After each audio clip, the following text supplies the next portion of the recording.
უხინალექია ქობულეთსა და ხელვაჩაურშიც, სოფლებში თოვლის საფარმა 50 სანტიმეტრს მიაღწია, საავტომობილო გზების გაწმენდა ინტენსიურ რეჟიმში მიმდინარეობს. პირველ ეტაპზე იწმინდება ადმინისტრაციულ ცენტრებთან მისასვლელი გზები.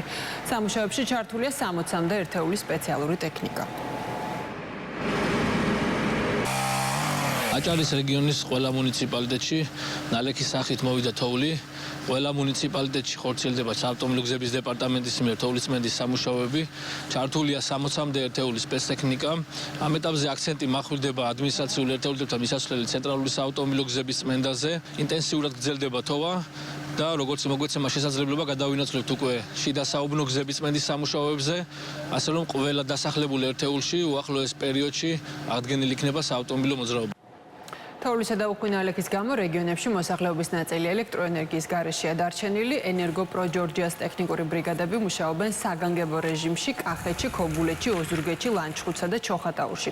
თითოეულობამ დენის ქსელები დააზიანა, შეზღუდვებია სოფლების ნაწილში, რაიონულ ცენტრებს კი ელექტროენერგია სტაბილურად მიეწოდება. ქობულეთის მომსახურების ცენტრში თითოეულობის შედეგად დაზიანებულია კომპანიის ინფრასტრუქტურა. მობილიზებულია ბრიგადები.